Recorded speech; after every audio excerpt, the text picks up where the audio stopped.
This is the CNC Geekcast, the podcast where two guys with speech impediments talk about movies. I'm Joseph Collins. And I'm Paul Combs. And on today's episode, we'll be talking about Tron Legacy, the sequel that came out 28 years after the original Tron movie. We're going to be talking about the characters, the plot, the graphics, and much more, so stay tuned!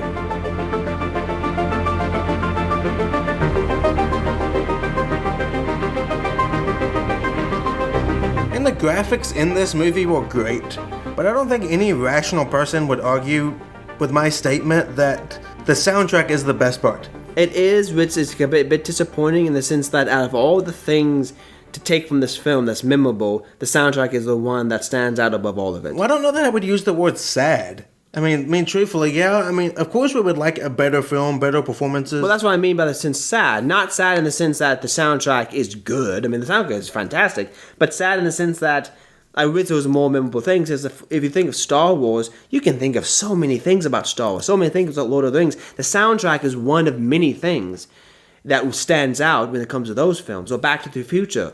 So many you could talk about Back to the Future for hours on end. But this movie... The thing is like, yeah, I really like the soundtrack. What else? Pause. I really like the soundtrack. Exactly. That's my point. It's like, why couldn't there be more to that? But no, I agree. The soundtrack is really good. Yeah, I mean, we always like to use the songs to open our episodes, as y'all know. For this movie, it was kind of hard to just pick one song, though, because they're all phenomenal. They are. And actually, I'm thinking a couple that we could choose, but, you know, we have to see. Well, But getting to the other aspects, this film was definitely an anticipated film amongst Tron fans. Were you a fan of the original Tron film? I was, growing up. And I watched it. It was one of the films that me and my brothers watched because my mom would take a nap. So during that time we were allowed to watch something. And Tron was one of the movies we watched. And we grew up. And after we watched it, we would go around and play. You know, me and my brothers would play Tron. I've actually never seen the Tron movie. Well, to be fair, it's not a masterpiece. So in other words, it sucks. I won't say it sucked. It was okay. Okay. Okay would be. I would give it a 6 out of 10. If I had to rate it, it would be a 6 out of 10. Okay, I thought you was telling me it was boring and everything. The plot is not that strong.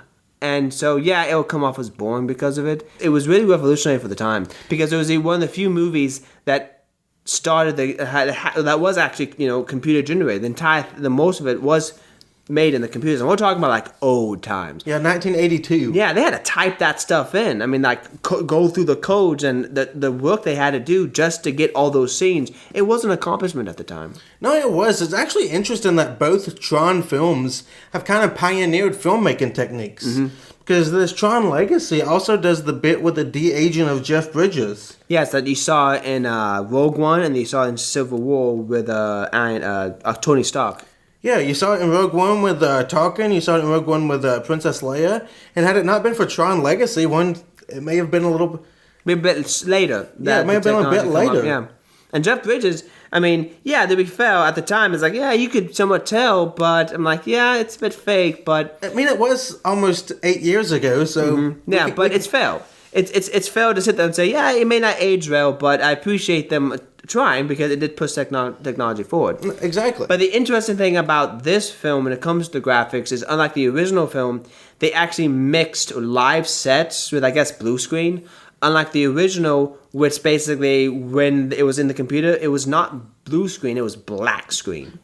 What? Yeah, it was actually black screen. Okay, that's cool. I mean, the way that they had to do it and the way that the costume, how they wanted to use the lights and the neon lights, they had to have black screen, not blue. So you had to watch behind the scene features. It was really cool, really good watch. Well, first I have to watch the movie before I worry about watching behind the scenes features. Yes, but if you're interested about, you know, computer graphics and how it has evolved, it's a really good watch just to see. Well, I just find the filmmaking techniques interesting, especially such visually stunning films as Tron Legacy, because it was, even watching it last night, it was a beautiful film.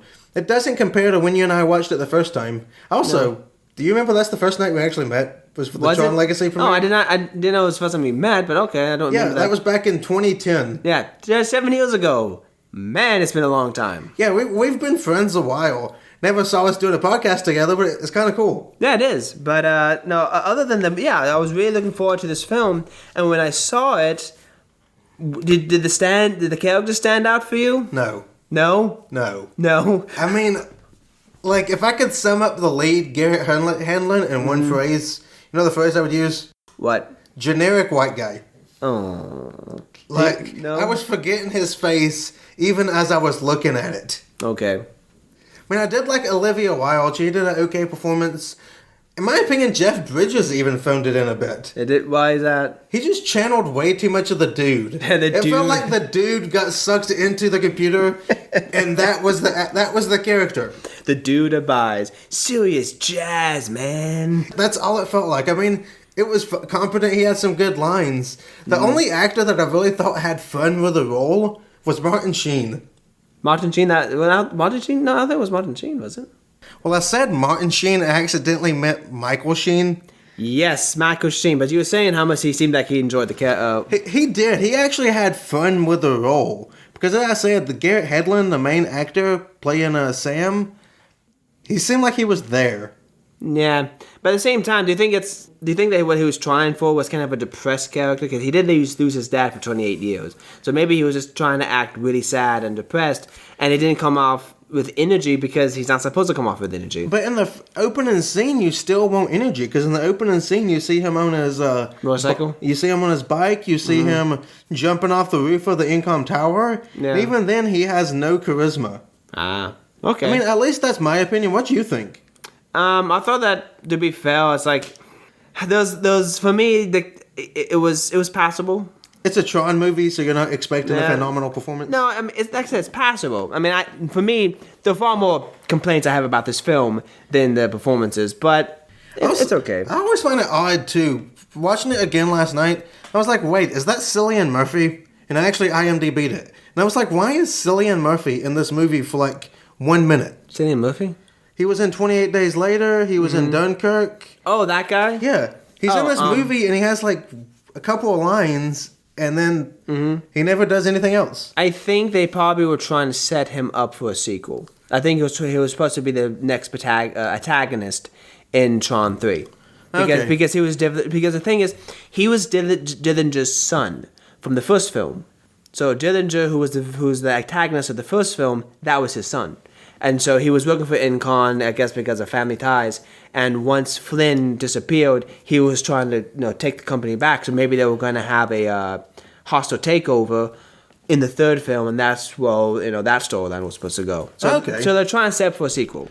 Unfortunately, the sequel never happened. I mean, I know it's kind of been on and off. They've talked about doing it. They've talked about not doing it, and then they've talked about doing it again. But at the same time, Disney just got this rights to Star Wars, and Marvel is doing great. So there are tensions on other things right now. Tron right now is like, we're not going to be making that much money off of that, so we're going to be focused on the bigger ones. I mean, that's fair. I mean, that's completely fair. But enough of the characters. What did you think of the plot of this film? It was way too convoluted for a Tron film. I remember watching the trailers for this film back in 2010. I was excited. It looked pretty. It looked full of action. It looked, frankly, simple. Yeah. Like, sometimes you just want a pretty, fun movie. Eat popcorn, just enjoy the movie, don't think too hard. There's nothing wrong with a movie like that as long as it's competent. I mean, look at Pacific Rim. Yeah. Instead, we got this convoluted plot. I do agree that it's definitely convoluted. When it comes to the things like the ISOs and then you have Clue, which was the villain of this film. But I thought that Jeff Bridges as Clue was good. What did you think of him as Clue? I actually liked Jeff Bridges as Clue because he felt menacing. Yes, I mean it worked. I mean, I don't know how much the computer aided his performance, but it was decent. Well, I think the technology helped too, but it got to a point where it's interesting because the original plot for Tron was basically Flynn was a rising star in MCOM as a programmer. He came up with these new video games. Then Dillinger came in and stole them and got that seat instead of Flynn. Flynn wanted the information. He got sucked into the computer, got the information, became the CEO, and suddenly this plot comes up where Flynn is trying to basically change everything, and suddenly the ISOs come up. An entire entity that evolved from I mean, I guess the movie was trying to make more of a philosophical standpoint, like, and be more religious and profound. But again, I don't expect that from a Tron movie. Mm-mm. And then all that with trying to balance the action, trying to balance the focus on the graphics and everything else. Mm-hmm. It just came about too scattershot because it didn't really focus on one thing. It had the father-son arc. It had the redemption arc of Sam wanting to take over the company to learn his maturity and responsibility. Well, also Flynn's redemption arc too. Yeah. But but the thing I did like about this film was taking a couple of pages out of the poem or the story Paradise Lost, in the sense, well, you have the creator, Flynn, and you have the users who are basically, to the programs, though God, basically. Well, of course, here comes Clue, who's trying to wipe the entire idea of the users out and trying to himself take the place of the user. So it's pretty much the kind of like God is dead kind of thing, where you have Clue trying to say, yeah, I am now the only thing that matters. There is no such thing as users, or maybe taking the name out. And I did like the idea because here was Clue trying to create the perfect world. That's why he was created, to help create the perfect system. And then the ISIS came about and threw a wrench in that. Yeah, it was convoluted, but I did like the ending of this film. I did like the climax of the film. What was it you liked about the climax? Just Jeff Bridges' willingness to sacrifice himself for his son. I mean, because Clue was like, I created the perfect system. I did these things. I did everything you asked. Why are you doing this? Why are you letting him go? And Flynn, not seeing his son for 28 years, basically said, he's my flesh and blood. What am I supposed to do? Man, I really did like that, and because it just goes to show that Clue was an exact duplicate of Flynn almost. And yet Flynn valued someone who wasn't an exact duplicate, but still, he's my flesh and blood. So I love that idea because it kind of felt like, you have Paradise Lost. Satan was cast down. Here was God, which is pretty much Flynn in that universe. And it's better to serve in hell, right, than to, be it's better to rule in hell than serve in heaven? Exactly. That's what the quote is. And that's pretty much how Clue felt. But at the same time, there was another thing I didn't understand about the plot. What was it you didn't understand? What Clue was trying to accomplish. It's like he was trying to go out in the bigger world, or the real world, I guess, and conquer it to create a better system outside. Don't know why he wanted to do that. I don't understand that. And first off, he knew nothing about the world. So what did he expect? Just to go up there and everybody to bow to him? I don't... Yeah, I mean, what's going to happen is like, they have military forces. He probably would have lost. There was so much more interesting things they could have done with this film, though. Yeah. When it was 2010, this was on the beginning of the information age, when the internet was becoming so much more ubiquitous. It's Tron in the internet age would be fascinating to me. Yeah, it would have been really nice to see how they played off the internet and the idea of sending information. Maybe they could have like a train station or a subway station where the subway represents information and the programs are on the subway signifying the connection, and maybe there's a virus spreading across and they're trying to stop. I don't know how they would. I don't know. It just, as I said, this movie just took a really interesting idea and just added all these other elements. And even the whole bit about Sam, when he got out of the computer, he was willing to take over the company. Mm-hmm. I don't understand what had changed at that point. No, he met his father, and maybe he just, saw... He met his father, and he had, one conversation with him, and then... Yeah, but at the same time, you experience a life-altering event. It's like in the Chronicles of Narnia, you go to this whole different world, where you get sucked into the computer, and now you know the overall risks, you know the importance of having control of the company, or maybe he's trying to complete his father's dream. Who knows? Except in Chronicles of Narnia, the adventure lasted more than one night. This is true. It did last more than one night, but at the same, I do agree with that. But it was just at the same time, the point is, it's a life-altering adventure. That part's fair. It just. I don't know, maybe being too nitpicky. Mm-hmm. This is still a Tron movie. It is. Because like I said, I think the ISOs mucked everything up, to be honest. The ISOs, them being there, didn't seem like it made that much sense, because it just, I don't know. I mean, I guess And then the whole talk about changing everything, ISOs changing science and medicine and religion and everything. I don't think it definitely wouldn't change religion. I know, but that's what Jeff Bridges says in the movie. Yeah. I don't understand how. I still don't understand how. No, I watched it again last night, and I'm just like... The only thing the ISIS would have done was that they probably would have helped self-replicate and help humans grow and heal people, but it wouldn't change science. I really don't know. I mean, are they just talking about computer science? This movie tried to make a lot of statements and didn't really focus on enough time to make said statements. Yeah. It tried to do way too much. The another thing I didn't like about this film was how little Tron actually was in it. I didn't like how that was the case. Because in the original film, Tron was a security program specifically designed to keep an eye on the master control program and keep an eye on the software. It was basically, a KESP or Internet Software Security Program. In this, he was barely in the film. So how did Clue make Tron evil? I have no idea how that happened. I really don't. I don't understand that. Once they told the story of the coup and Tron defended Flynn, I don't know. Because of plot? Because of plot. Okay. Yeah. And then he gets redeemed too, and then is in the movie for like one more second. Yeah, I'm assuming that they were trying to set it up. I'm assuming that, he goes down and he supposedly dies, but something tells me that the entire idea was him to come back and then help fight in the third film, but that never came about. It's been 7 years since it came out, and we're no closer to Tron 3. No, maybe we'll get it in, say, 21 more years. 21 more years. With all luck, we'll probably see one another again in Spaceballs 2, The Search for more money. But, I've also talked about wanting a competent action movie, like wanting just a movie that was fun, kind of like Pacific Rim, just fun, you turn your brain off, it's pretty. But the action of this movie also isn't great. Yeah, well, I did like the action scene at the end of the film when they were going through the flyer, and Sam was in the turret. I like that part, and there were some parts that were nice, but there was some really clever uses. I really enjoyed the light cycle scene. I even enjoyed it last night when I rewatched the film. I enjoyed the scene with the flyers and them using the beams of light as weapons. Again, I enjoyed that, but then the hand-to-hand combat in the film, that's where it was lacking. Mm-hmm. Because there's an awesome scene, what should be an awesome scene, where they're playing the song De-Rezzed, which is probably my favorite song on the soundtrack. It's bumping, it has all this energy. And they have this supposedly great action scene to kind of go along with it, kind of tie along with the beats, but it's edited so poorly. Because it's edited poorly, it just makes the action look... First off, you can't see what's going on with the action, and then it makes it look like they're just barely hitting each other. Yeah, tap. Yeah, I can agree with that. Definitely agree with that.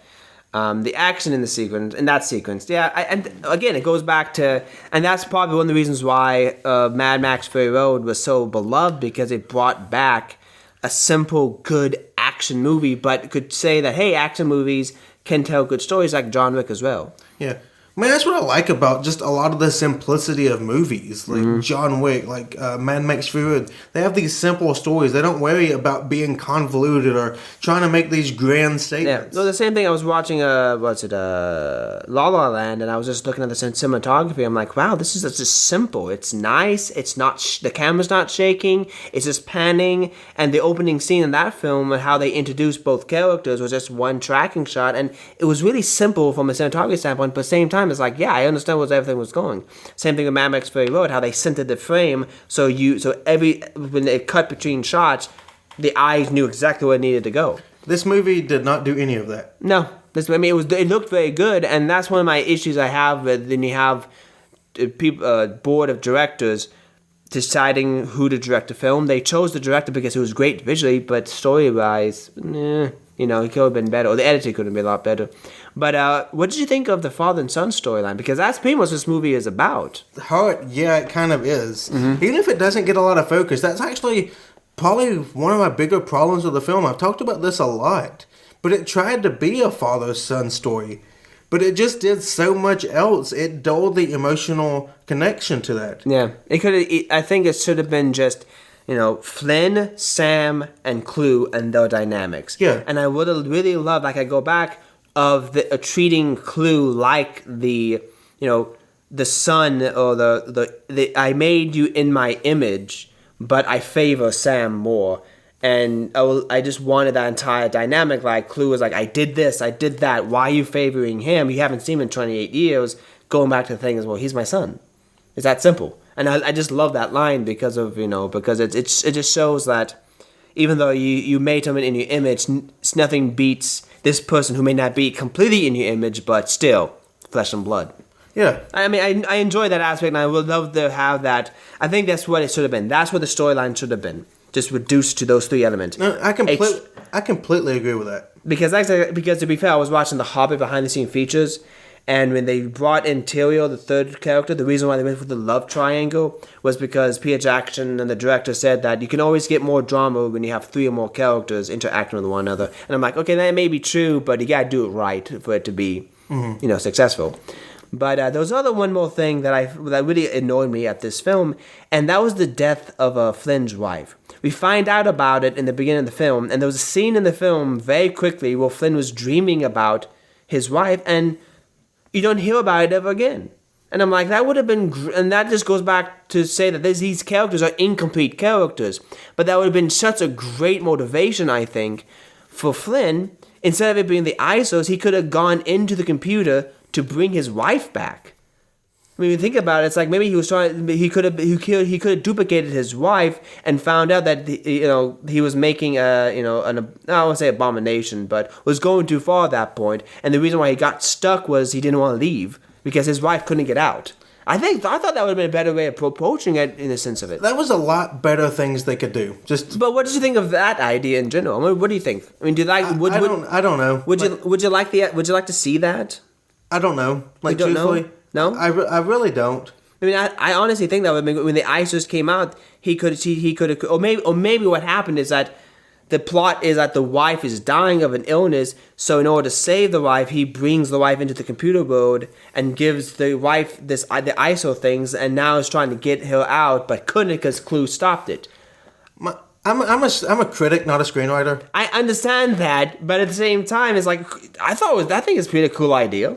A good idea. Maybe. I mean, you had nothing else to say about that, Paul. I'm a critic. If you get the idea and you make a movie centered around it, I will then give you an honest review. But I'm asking you, as a critic, would you prefer to see that plot? I mean, a lot of movies have good ideas, but it all comes down to the execution. I understand that. But do you think that would have been a better approach? I mean, maybe, but then you would have a different thing with a father and son. If you introduce the father and son, and along with that element, then again, it's going to be convoluted.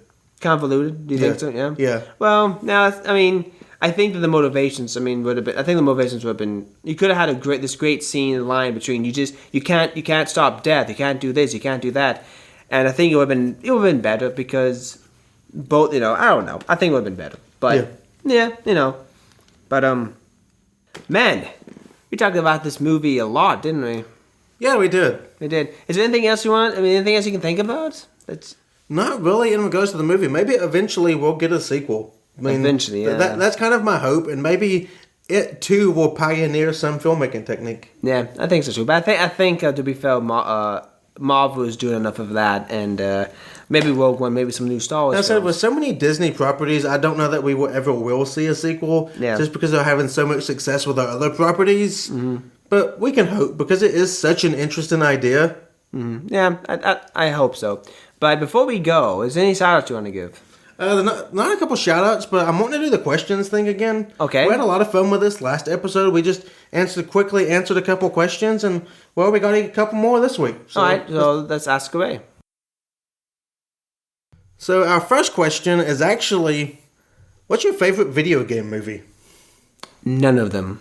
You haven't enjoyed any of them? No, because they've all been bad to my knowledge. I can't think of one that's been good. Maybe, no, that's not fair. I think the ones made in America, yes, but I think Advent Children, Final Fantasy VII, I'll probably say was one of my ones I enjoyed. But the ones made in America, no, they're crap. I've actually never seen the Final Fantasy movies.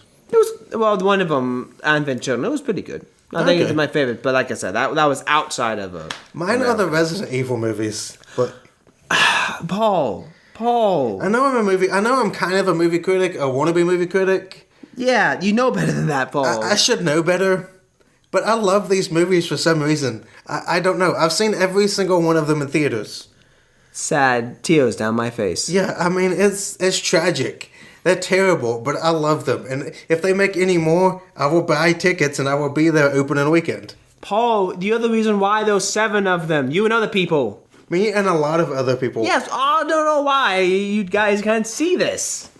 And another question is actually, would you like to see Ben Affleck recast as Batman? No, I do not want to see that. I think that Ben Affleck is... I know I'm going to get a lot of flack for this. A lot of people are going to disagree. But I think he's the best on-screen Batman that we've had, in the sense that his character is the most balanced. Batman has three aspects to his character. You have the facade Bruce Wayne persona, the tormented Bruce Wayne persona, and the Batman persona. I thought Ben Affleck did a great job of portraying all three of them. Now, some people would say, well, isn't that kind of the writing? Yes, in some it is the writing, but you have to see the performances, the facial reaction, and how he just was able to bring all of it to life. I mean, people would say Christian Bale because Christopher Nolan trilogy, but the problem I have with Christian Bale's performance is that his Bruce Wayne is too much of a facade. You can see right through it in the sense of, he's trying too hard when it comes to that. But when it comes to Ben Affleck's facade Bruce Wayne, he has the charm, he's involved in his company, he knows his company's name. You can actually see him running a 500 company. So I don't want to see Ben Affleck go as Batman. That's actually perfectly fair. I will completely agree with that. I enjoyed Ben Affleck. I had a lot of problems with Batman vs. Superman, as you know if you listen to our episode. But Ben Affleck was not one of them. I will disagree with you about Ben Affleck being the best Batman, though. On movie screen, I know that we have on the anime. I know the anime. The anime is better. I'm not saying that he's the best. He's the best Batman ever. The animated one is better. But even the animated one, I read an article said that Ben Affleck was. Other than me, Ben Affleck was good. That part's fair. Out of all the movies, live action movies, Ben Affleck is the best Batman. Okay, I was gonna say you're really disrespecting Kevin Conroy. No, Kevin Conroy is definitely the best Batman. Okay, now that we got that squared away, you're allowed to continue. But I will say before we go, I am looking forward to Justice League simply because Batman was the best aspect of Batman vs. Superman, and Wonder Woman was really good. So you have those two characters leading the way in the Justice League movie. So you already have a good foundation character-wise. So all they gotta do is expand upon that. So I'm thinking I do think they'll set themselves up really well for Justice League. And before I forget to mention it, those questions actually came from a couple other great movie podcasts. One of them is called The Big Screen Breakdown, and the other one's called Everything I Learned from Movies. I love these names. Yeah, they have a lot of clever names. Of course, they pale in comparison to the CNC Geekcast. Oh, of course. We're gonna get letters. But tell our audience what movie we're going to be discussing next week. I believe Paul is actually looking forward to this. We're going to be doing Hell Over High Water. Yeah, Hell or High Water. That's the one. Yeah, Hell or High Water. It came out last year. Has Jeff Bridges, Chris Pine, and another guy whose name escapes me right now. Pining for the Fields. And it's a great movie. It's like a modern day Western. Mm-hmm. We haven't done a Western. We haven't done so this is kind of going to be something new for us. Yeah, I'm actually looking forward. I saw a preview for this new heist movie that I was looking forward to. I don't remember the name of it. It has Daniel Craig in it. So I'm really looking forward to that one. Okay. So anyway, any more questions? Anything else? Well, that's got it. Okay, well, we gotta go, guys, but it's been fun, and as always, I'm Joseph Collins. And I'm Paul Combs. And you've been listening to the CNC Geekcast.